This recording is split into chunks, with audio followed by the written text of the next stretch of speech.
Hello and welcome everyone to Let's Play Tomb Raider 2 Remastered, the Golden Mask expansion. This is guys 115 speaking, and I'd like to welcome you to the second level, Fool's Gold. Just like in the previous one, we are gonna get our hands on all 3 secrets, we're gonna get our hands on all 69 items, nice. However, we can break this and end up having 70 out of 69 items via a glitch where we can duplicate a key item.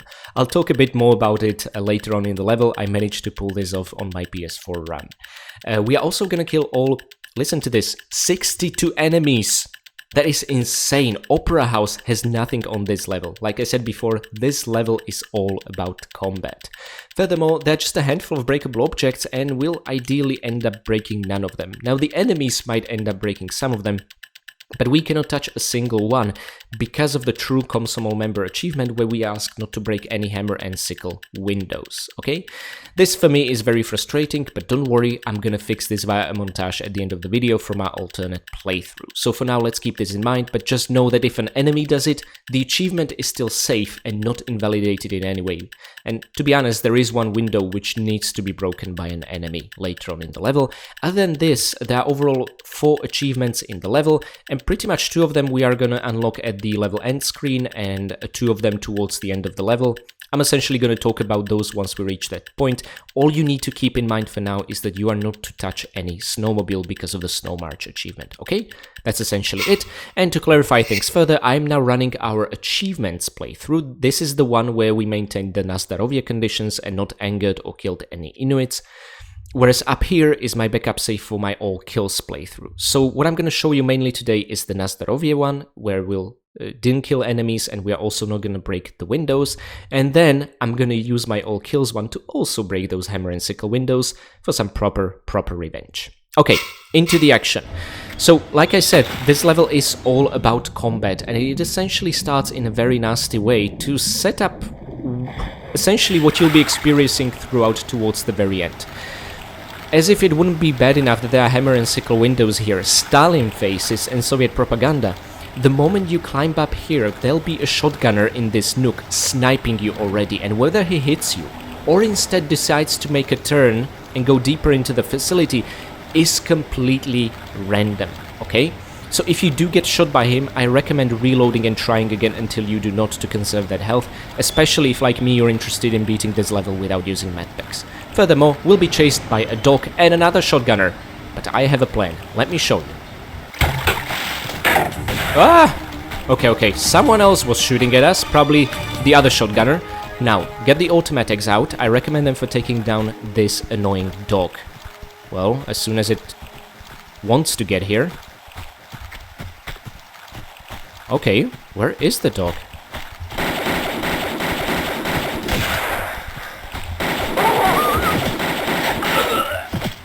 Okay, this is a bit hairy. Whew. Okay, so what usually happens is that the dog comes here first and then the 2 shotgunners. But honestly, I love this spot. Not only do you get awarded a large medpack, but it's also, you know, not playing their game, not letting them have the home field advantage, and you setting up your own ambush, okay? Even though things didn't go exactly according to plan, it still worked out fine. Okay, awesome. Now let's check out where this hoodlum went. By the way, if you do enter the facility like this, the doors will close behind you. I kind of don't want that to happen yet. Let's explore this dark corridor where the first shotgunner tried to snipe us from, because there's a switch. And also we'll be approaching the first secret of the level that we just unlocked. But before that, there is another achievement we need to keep in mind. Ordered to be shot. Yes, there are gonna be flamethrower wielders in yellow jumpsuits this time, unlike those in offshore rig and diving area. And you just need to kill them before they have a chance to spew their fire, okay? Which thankfully is fairly easy. These guys are glass cannons. And the moment you step here, you'll summon another one. The best way really to do this is to just wait here, and again, we're setting up an ambush. Automatics are enough, but if you're not sure, you can absolutely M16 them, or maybe even use a grenade launcher. Oh wait, you can't! We didn't find it yet! We will in this level. Whew. Okay, well that takes care of that. Now I'm not really taking pictures of these guys because they're familiar enemies from the Mediterranean levels, although they are retextured, so I might reconsider. Anywho, there's more M16 ammo here and the first secret, but for that we need to actually get this block out of the room completely so that we can maneuver the one in the opposite corner, okay? It's kind of a puzzle, I like it, if you really think outside the box. Oh my god, brilliant. You'll realize that you can just get rid of a crate and move it out of the room altogether. Now you'll end up blocking this passage, but don't worry, remember where we killed the baton wielder? That's essentially the ledge we can use to climb up and get there anyway.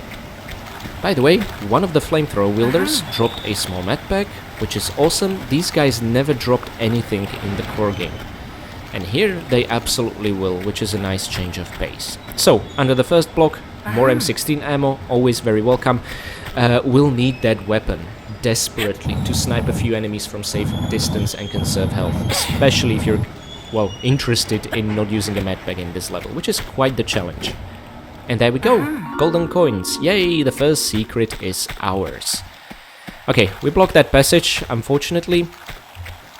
And now what I think I will essentially do is enter the facility like this. Oh look, my favorite person. No. You can essentially just dive into the pool over here, or you can also make a jump. Oh, okay, that didn't particularly work out, but you know what, this is fine. At least we avoided taking small damage, or you can also do this. There we go. No reason to get into the water and get yourself wet whatsoever. I imagine it's absolutely freezing here. The moment you touch these tiles, the doors are gonna close. Now watch out for a dog that will come out of there. And if you're interested to explore that further and realizing, oh no, we're closed in here, yeah, there's absolutely nothing here. This is a dead end, which is a bit disappointing. So, oh, by the way, let's investigate them more closely and see what's written there. Okay, there's the Soviet Union acronym, but there are 3 letters under there. Again, those of you guys who are able to read Russian, could you let me know what these 3 letters are? I don't think it's Stalin's initials. Maybe it's some slur or an insult or something like that. That's what I like to think, but who knows. If you guys will let me know, again, like in the last video, I will really appreciate it. This is fascinating stuff for me. Okay, and these are the windows we are not supposed to break, which you might be thinking, okay, well, we are trapped inside. How the hell are we supposed to get out with the door closing? And don't worry, the answer is right behind us, the same way we entered. And we essentially unlocked the way out. But yeah, so the way to get out is really making perhaps a bit awkward, but a jump like this nevertheless, see, it works out just fine. Now then, we are out of the facility. Oh, and one thing I want to show you and to keep in mind, above all this action is in fact this level's second secret, the golden bars stamped with some symbol actually. This wasn't the case in the original. Yeah, I'm gonna assume it's a symbol of the Lost Kingdom, the sort of Shangri-La hidden under the snow that Lara's looking for, where the Mask of Tornarsuk's supposed to be. There is a slope that can be navigated using a scooter, for example. This is sort of a bridge area. Again, overlooking the second secret and the starting area, and creating a loop with a larger industrial area over here, but I don't want to spoil the surprise yet. Inside is an engine room with 2 hoodlums. Now what I'm hoping... Ooh, the door out open, these guys are ready. What I'm really hoping for is that they'll get out individually, so they'll be divided. Wonderful. Still, that door opened way sooner than I anticipated. Really, the name of the game in all these situations is divide and conquer. If you have just one enemy to worry about at the same time, things are so much easier. And by the way, keep in mind this creepy Stalin face corridor over here, because this panel will open, and this is what's gonna lead into the second secret with gold bullions, in fact. But the way it opens is actually very thoughtful, because a camera angle is gonna show you that. And a secret chime will sound even before you pick up the goodies. Okay, so let's get out of here into the wider industrial area. I'm considering I might make the first save here. We'll see. By the way, just to compare, the environmental details back then and now. It's a night and day difference. Okie dokie. This is what we've been saving up that M16 ammo for. So we need a yellow keycard to continue on to the final part of the level. But it's not gonna be quite as easy, because there'll be shotgun snipers!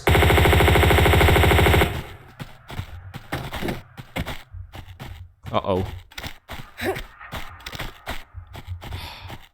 I can hear you. I can kind of see you. Oh, Lara. Okay, so he can shoot us, but we cannot shoot him. Oh, this is not good. And we got shot once, but that is fine. We can still salvage this situation. There's really not much you can do to avoid taking this damage. It's, again, coming down to random chance, which is very frustrating. Okay, mind the shotgun shells, and let's get on this block of safety and redemption to kill another Doberman dogs. Let's refill that M16 ammo, and a box of flares here. This can be a very overwhelming and intimidating area. I really wouldn't blame you for thinking, oh my god, I don't want to deal with this. Okay, another dog around the corner. If Lara has precise aim, then 3 shots from both automatics are what it takes to bring them down. Now this is another slope navigatable only with a snow scooter if you want to go up, and a door, but don't worry, we'll end up opening this door. It will really serve as a way back into the central facility once we have the yellow keycard. Since we don't have a snow scooter yet, we can essentially use the roofs of the facility. Ooh, a camera angle. Okay, nope. Prioritize him, Lara. Pretty please. Ooh. Okay, thank you very much. It's always appreciated when you cooperate. And there should be another one here. Yeah. I want them to get a bit closer. Lara's aim is shit when it comes to distance at flying enemies. Something we learned very painfully in Barking Monastery. Okay, I think we took what this guy had on him. Awesome. And now essentially our goal is the opposite sort of watchtower slash rooftop. I mean, great amount of environmental detail. I really like this a lot. And there's just something about that skybox of the original. I would say I prefer to what we have now. But it is the same gist, really. Again, it's the same background music as in the offshore rig and diving area. It's the same enemies, the same feel and environment, and also it's early morning, just like in those levels. So I think it's just a nice callback to that. Okay, now, I would recommend getting your shotgun ready. There is a completely optional baton-wielding henchman over here. There we go, a small med pack. And this slope right here leads to the double rusted door I showed you before on the ground level. You can use it to go down, but not up. And this is sort of the corridor which will showcase you the second secret and leads back into the engine room. But honestly, that corridor is a bit pointless because there's a much faster way to reach the second secret once you actually unlock it that I'm gonna show you. There's a more convenient way. Now we'll need a chip to enter the dark warehouse over there, which is perhaps unsurprisingly my least favorite area of the level. But first of all, another shotgunner to take care of. See, you can just see those nasty pop-ins from certain angles, how they're set up to ambush you. Well, again, I love it when someone thinks they're ambushing us and we're actually doing it to them. Let's see. Lara, how are your backflips? Didn't even need a backflip. Awesome.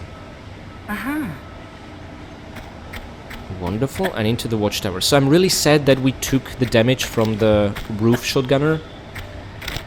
Otherwise this would have been perfect, but since we took no other damage, I accept that. And now, talking about not taking damage, this can be a bit tricky. Step here, immediately go back, and start firing. Oof. And it's better to do this with automatic pistols rather than a shotgun. Lara has a tendency to miss the first shot here. And that'd be very unfortunate, and the dog would bite you. Okay, second boat. Now we can enter my least favorite area of the level. Whew, can't wait.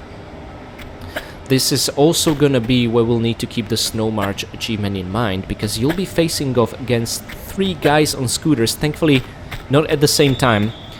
And yeah, the objective will be to resist the urge to take one of them to bring them down. Instead, we are once again gonna rely on our trusty M16 but if you'll forgive me, this is exactly where I'm gonna save the level. Okay, remember, we're doing our all achievements run, so that's the save file I'm gonna overwrite.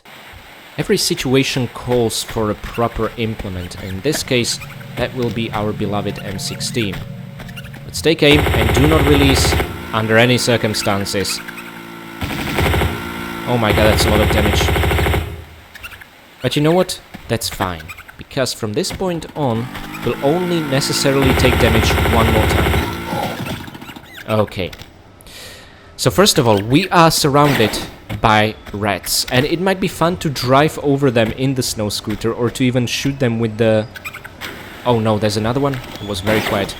To even shoot them with the turrets. But alas, remember the Snow March achievement. Remember what I talked about? Whenever you want to have fun in the Golden Mask expansion, in come the new developers with the achievement saying, no, you do not get to have fun. Which honestly is a very Soviet thing to do. So, maybe that's the feel they were trying to invoke in us. I'm not really sure. Anywho, this is really cool. The only source of light shining on the keycard, our goal. Unfortunately, you do have to take a look at the Soviet propaganda poster. I would just love to deface it somehow. Now, we picked up the yellow keycard, and the camera angle was kind enough to show us that there is a baton-wielding hoodlum already after us. And given enough time, this fella will actually reach us here. These guys are absolutely persistent, and what really helps them is that, well, they can essentially walk upon slippery surfaces, unlike Lara. So that helps them navigate quicker. There's gonna be a much better area for me to show you this phenomenon than here, just how much mobility these enemies have. Now, this is a purely optional corridor. Only explore if you're interested in all goodies and kills. You will get a grenade launcher here, so it's absolutely recommended. However, going here will trigger the appearance of 2 snow scooters. We can instead trigger the appearance of the same 2 snow scooters via leaving the warehouse the same way we entered. See? This is the way. It was just helpful and trying to show us, please, this way, ma'am. But alas, Lara has a shoot first, ask questions later policy.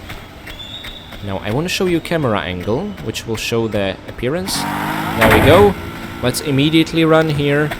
Get our hands on M16, and from this distance, you should be safe to snipe them, and they won't be able to fire back. This is something that repeatedly works flawlessly for me, especially if you're interested in conserving the health and you're not touching any snow scooters, okay? There's actually 2 of them, cycling around like this. So both of them should be down to very last remains of health. Woo! Got them! Wonderful. So it took me a while to develop this strategy, but just make sure you're not even standing on the first row of tiles over here, but the one over here. Maybe it's easier to see in the original graphics, but yeah, this is where you want to be, and you'll have enough range to bring them down, but they are not gonna have enough range to compete with M16, okay? Awesome. So now you no longer have to worry about these guys ever again. And I mean it, ever again in the franchise. That's it for them. Let's now safely go down this corridor, although be very careful. There is a shotgunner who can absolutely snipe you. And what's important is that because of the true Komsomol member achievement, you do not hit one of these windows by accident when trying to kill him, okay? So, what I'd like to do... Let's see, maybe we can... I'd love for him to... Oh, break the windows. Okay, that was one. Remember, if they break them, you're safe. The achievement didn't fail. And you know what? For this, I think we need some mobility. I'm gonna get the Uzis out. And only ambush him from the left side, so we don't end up breaking the window. Okay, I heard some dying noise. That is very good. Let's check that with our friendly photo mode. Not only did we bring him down, but we didn't break the window. He did. Awesome. And you know what? I'm still gonna keep the Uzis because there is a flamethrower wielder. Trigger him via touching these tiles, and we'll need to take aim and not let him fire once. Well, I don't know about you guys, but I didn't see any fire. This is very, very good. So order to be shot achievement is still valid. By the way, it's gonna unlock once you kill the final flamethrower enemy, so you'll know immediately at that point if you succeeded or not, or if you need to repeat the level. Hopefully that's not what's gonna happen to us. But to be honest, it's the first achievement you will unlock in this level. So for now, let's climb up. Ignore the hammer and sickle window. I guess there's really only 5 of them in the entire level. I mean, that's really it. And inside our prize, the final weapon. So there's a wooden paneling over there. What you need to do to open it is touch the tile underneath this crate. So let's move it out of the way. There are a couple of grenades on the tile, but you don't actually need to pick them up to open it. And now... Oh, sorry, you do! Oh, maybe I'm mistaking it for the other one. Okay, so let's pick those grenades up. And is the wooden panel now open? Yes, it absolutely is. And now we don't need to pick these up for the panel there to open. Okay, so one of them's triggered on a pickup, the other on touching the tile. I'm not sure why it's so inconsistent. But there we go, our prize, the grenade launcher. And of course I haven't forgot about you. I just really wanted to see what those trigger points are. I'm just curious that way. Okay. So first a pickup and then stepping on a tile. These are the triggers. You'll end up getting the grenade launcher and we are essentially fully equipped. Okay, careful not to break that window. And you know what? I want to get into the water safely. There is a huge propeller on our left, but we can just shut it off using this handy lever. The same design as in the diving area, really. And we can be on our way safely. This is a very dark area. What's really cool is that we are gonna get some of that automatic pistols ammo over here, which is gonna be especially valuable for my all kills run, because there I've used way more shotgun ammo than here, and meaning we can fall back on automatics more easily. Lara, can you please cooperate? Thank you. So there's 2 piles of automatics ammo, and now this is really easily missable. But there's a ledge you can climb from the water here with a red and 2 more piles of ammo. Let me actually light the way. There we go. Okay, so very easy to miss. This will lead to secret Stalin face posters. You know, I'm again reminded of the magical portraits in the Harry Potter games, Philosopher's Stone, Chamber of Secrets. Except this is much darker and showing someone really, really evil. Okay, there we go. And now we emerged from the rusty door over here. See, I promised you this would be a way back. This is also how the snow scooter guys got up there. They could either follow this corridor up to this tunnel with the shotgun wielder and grenade launcher, or the other way they could have used is these snow slopes to get into the entire upper circuit and essentially here, okay? So that's how these guys maneuver around. But I think our way is much better. Oh look, a sweeping shot. Oh, I want to see this in the OG graphics. I remember I used this as a screenshot for my final stats video for the Golden Mask expansion. Pretty cool, I love it. Okie dokie. So we have the keycard. By the way, I love how mechanical it is from the back. Really cool. And what follows is a really funny ambush site. But step on this tile and you'll get a camera angle showing you, hold on, you sucker, there's a secret you forgot. Well, no, we didn't really forget it. This is when it essentially opened up via the Stalin face here, okay? So this is what I talked about earlier. You just need to touch the tile after having used the keycard. That's the whole gist of it. And now, let's be very careful. There are 3 Doberman dogs up here. Difficult to see, but not for Lara, just for us. Yeah, I think that's 3, right? I'm not mistaken. Yep, I see 3 dead doggies, which is a bit sad and depressing. Anywho, we are now above the starting area with the golden bullions. And this is that pointless corridor which also showcases it, but, you know, I showed you much faster way to reach this. Maybe with a snow scooter it'd be a different story, but who knows. It's not like we get to play with the toys put in these levels thanks to the achievements. I don't know why I always imagined that this corridor just has really, really horrible smell. That's what it looks like to me. Okay. And now, very important caveat. I talked about us being able to pick up 70 out of 69 pickups somehow in this level. And what you can essentially do is you can duplicate this key item. Okay, so we picked it up, and there we go. We have card key number 1 and only once. Oh, watch out for the baton wheeler over here. There we go. And as you can see, we've now essentially duplicated the card via picking up something in the same tile. So we now have the card key number 1 twice.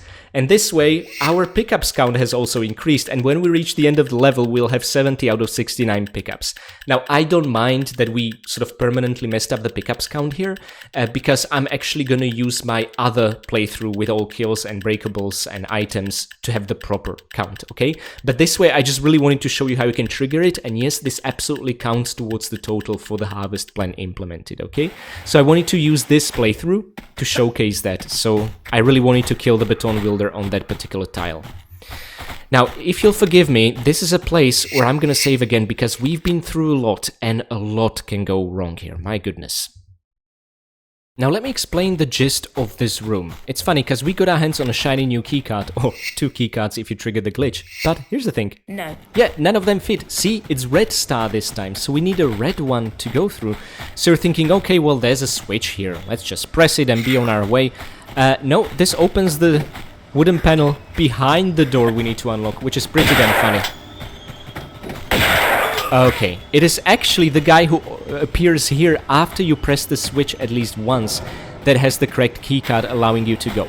Now guys, I know what you're thinking. How about we kill him in the exact same square as the thug, and upon picking up the red keycard, re-trigger the glitch and get a 3rd yellow keycard, meaning we would finish Fool's Gold with 71 out of 69 items, meaning we would have 2 extra pickups, so that in the 4th level we don't need to kill the Inuit for 2 grenade pickups, therefore making Nazdarovia and Harvest Plan implemented achievements mutually exclusive. I know what you're thinking, but I'm sorry to say it doesn't work. Why? This glitch can only be triggered once. If you were to pick up the red keycard here again, you wouldn't get a triplicate of the card key number 1, okay? 2 is as much as you go. So despite the glitch existing here, it will not help you circumvent the issue when Nazdarovia and Harvest Plan implemented are mutually exclusive. You cannot artificially inflate your pickups count to make up for that Inuit dropping 2 grenades, which drives me crazy. Why, devs? Why did it have to be 2 grenades? Why not 1? And then why make these achievements? I guess I'm addressing both the original and the Saber devs, but it just drives me crazy. So I really just wanted to, explain this so that I can save you guys time and, you're not gonna have any false hope. But don't worry, you don't need 2 full playthroughs to circumvent that issue. Okay, and now the way is open. Oh, by the way, don't worry, sir. Dr. Lara will attend to you in a second. She will give you the strongest medicine she has, bullets, which is probably more healthy than whatever Soviets were giving to the original prisoners here. Okay, shall we frame this as a nice, lovely picture? I guess we can. It's a bit dark in here. Oh no, he's in the shadow. Let's let him walk like this. Oh look, he's swinging that baton like a pro. Okay. He doesn't look particularly enthusiastic though about his job. And don't worry, by the way, if these guys die on slippery slopes, they drop absolutely nothing, okay?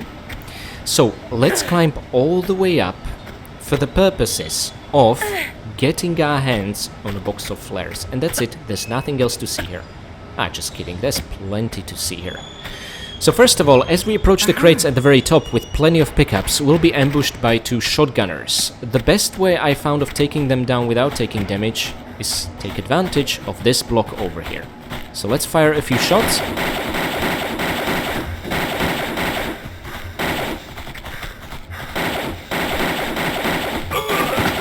Ooh, nicely done, Lara. And now, get on these crates, you'll summon 2 Doberman dogs. Oh, just 1? Maybe we need to enter this row of tiles to summon the other? Oh, that's right. So they don't share the same trigger. Interesting. But, dare I say so, we did an excellent job. So using these blocks, you can easily circumvent any damage from both shooters and melee enemies alike. That is, of course, assuming you were expecting them in advance. That's where, honestly, 80% of mastery of Tomb Raider comes from. It's just knowledge of the level. Because if you were to play these levels reactively, you would just keep popping those medpacks like candy, really. And there we go. That was the whole point. There is a third movable crate here, but you don't need to move it. You can just move 2 out of the way to still get to the goodies inside, okay? Now what I'd like to do is take care of this guy. Dr. Lara brought you some medicine. Oh my god, his body's completely covered up by snow. It's like no one will remember him. That is a bit sad. Okay, there's a baton wielder. But here's the thing, I talked about this before. These guys can walk across slippery surfaces like absolute professionals. I mean, just look at that. This is insane. Now think of this guy as a walking medpack, because that's what it is. You let him walk to you and you can nab the medpack, which is pretty awesome. And it feels less infuriating to think of them as walking medpacks rather than someone who wants to bash your skull in with a baton. Now, I think in my original Let's Play I used to think this guy, who's now covered up by snow... Is there a foot at least peeking out? Oh, yeah. Soles of the shoes. I used to think he drops these Uzi clips, but no, they are just placed here by default. And oh my god, we haven't taken a picture yet of a shotgunner. We're gonna have 2 more opportunities, I think, so don't worry.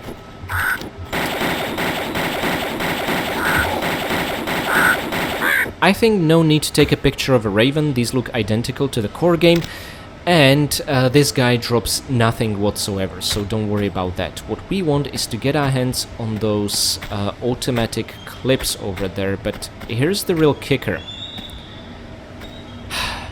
This is difficult for me. Just never quite works, and it's driving me absolutely crazy. Let's see. Whew. Okay. Last time I attempted this, it took me like 10 attempts. It's so incredibly awkward, not sure what you're really supposed to do. Maybe somehow jump onto that slippery slope, but it's still too far for that ledge. I don't know, it's just an awkward one. Okay, and now if you don't mind, after having cleared up this mountainous area, I'd like to save my game here, because... you know what, no, I'm gonna be a brave boy. Lara's gonna be a brave girl. And we're not gonna save. Instead, we're gonna get Uzis out and try to bring the flamethrower wielders down.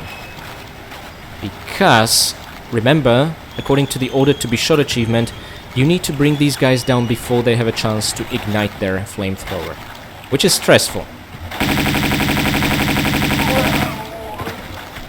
There's another one there. Don't be fooled by a small victory like this. But I can't hear the footsteps, which is a bit concerning. I know you're there. You know what? Okay, let's for now take care of more rats. I think there are 4 overall in this area.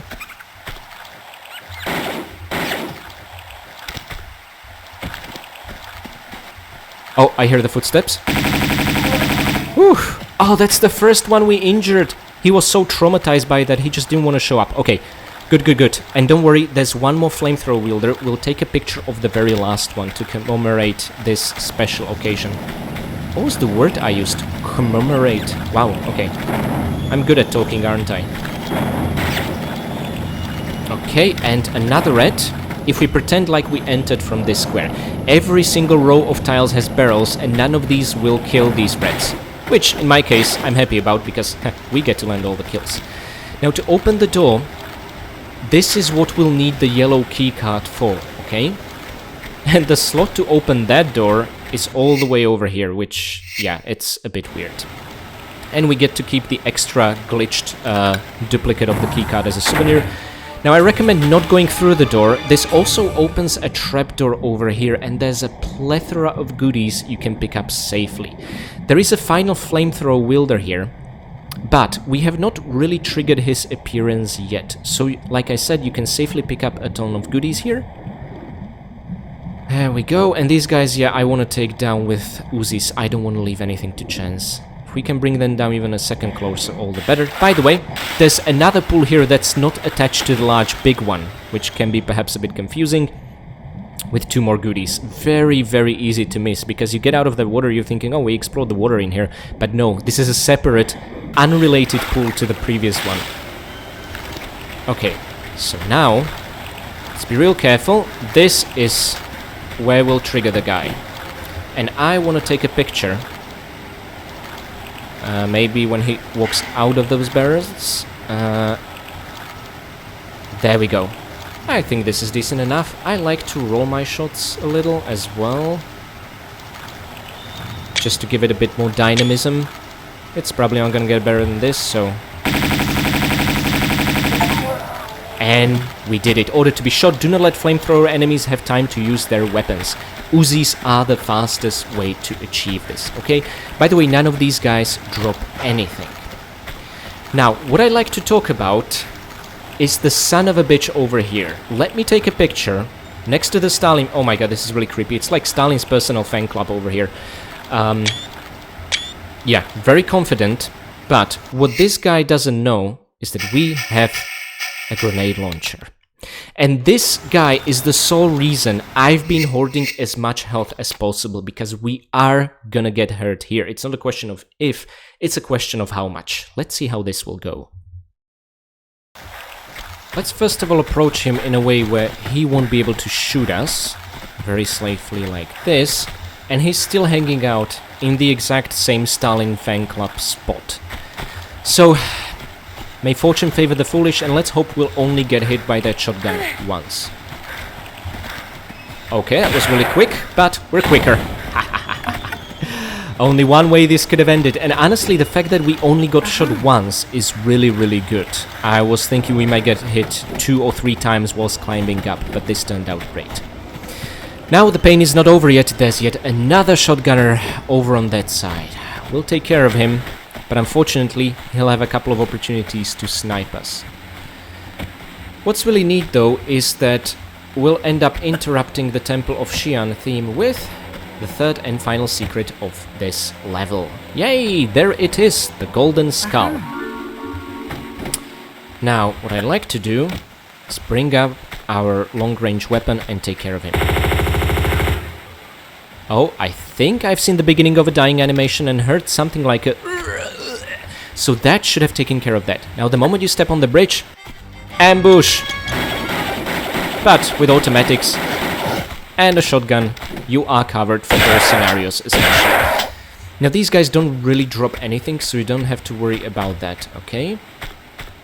But let's summon a couple of ravens via touching these tiles. Oh. Oh. I don't want to take damage. Okay. They seem to have been a bit indecisive and confused, and that caused them their short, brief lives. Yeah, so now we are on the other side of the mineshaft. There are 2 goodies here. I don't think the shotgunner himself actually dropped anything, to be fair, okay? And now we should be missing 4 pickups. Oh, 3 pickups, and that's because we triggered the glitch. Good, so we do have all the pickups. Gotcha. Now, we need to think of a way to get down safely. Thankfully, there is a ladder texture, despite the fact it might be a bit difficult to see. Let me show you. The camera angle here is not just for show, it's trying to center your attention towards this mess, which, yes, we can absolutely use as a ladder. Let me do a couple of safety drops. Okay, and now shimmy like this, you'll end up hitting this solid tile, okay? And now, for Denouncing the Enemy achievement, all we gotta do is drop a flare in that general direction. There we go.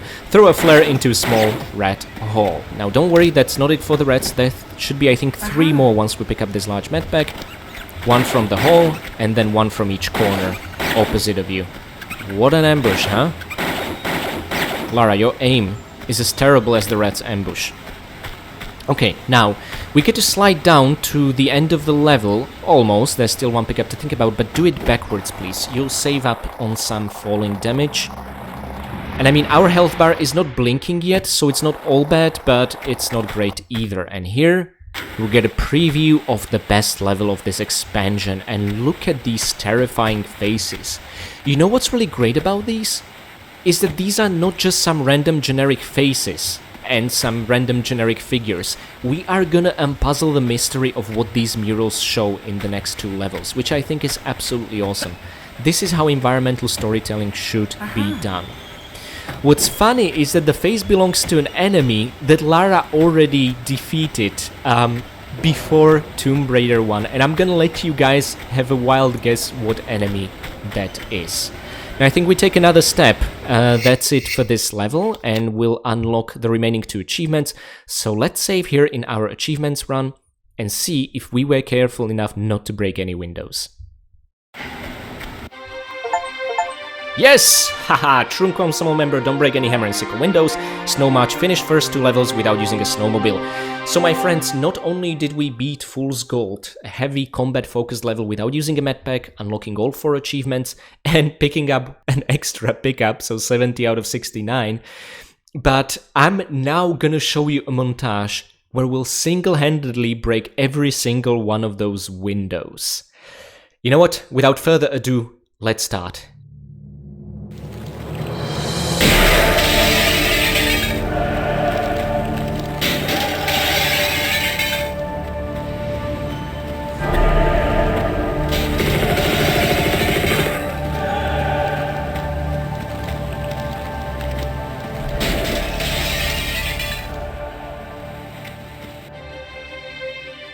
Well, that was a very brief, albeit very sweet revenge on those bloody windows. So there we go.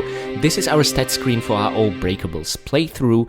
We have picked up all 69 goodies. This time I did not intentionally trigger the pickup glitch, just so our statistics are accurate.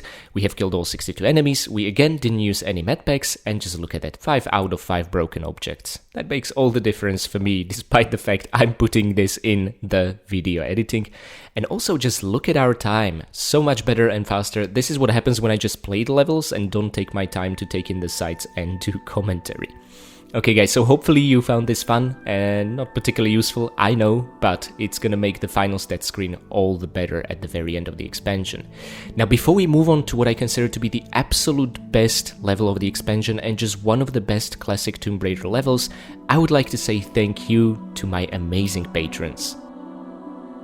Blankgoopel, Mick, Severin Drax, and Stickle, and Katie Danger, thank you guys so much for being my Winstons, and for this time giving shots of vodka to our enemies, the Avalanche, making them drunk and their aim terrible. Next, I would like to say big thanks to my caretaker Winston, Michael McConkey. Thank you so much for your support and also for making sure Lara takes her painkillers for the massive headache she got listening to the Soviet anthem playing anywhere near those Stalin faces. I would also like to say big thanks to my veteran Winstons, Andrea Paviglianiti and Alexander. Thank you both so much for your support, and to you Andrea for jamming the flamethrowers, ensuring that they blew up in the Avalanche henchmen's faces, and to you Alexander for polishing and prepping up that sweet grenade launcher, which we already put to great use in this level. And finally, I would like to give a very, very special thanks to my one and only fine vintage Winston, Akira Foxmind. Thank you so much for your generous support of the channel and also for ensuring that half of the Avalanche mercenary army got lost in the snow and froze to death, not posing a threat to us. This way we only had to face 62 out of the full force of 124 enemies in this level, which I just know the original devs were bloodthirsty enough to plan to implement. And finally, I would like to say thanks to my free Patreon members as well as to you guys for making it this far and watching. Despite the fact that this video was a bit shorter than the previous one, I do hope you found the strategies here useful for when you'll be doing your own run and tackling the Avalanche mercenary force. Now, I'm not really one to generate too much hype, but let me just say that the next level after this is the highlight of this expansion and one of the absolute best masterpieces of level design in classic Tomb Raiders, in my humble opinion. All I'm gonna say for now is that it's a lovely throwback to the Peru levels of Tomb Raider 1, but much more difficult, because let's be honest, by now you really honed and improved your skills. So without further ado, I'm gonna start cracking down on this gorgeous level so that I can bring you the video as soon as possible. Wish me luck, and in the meantime I wish you all happy raiding.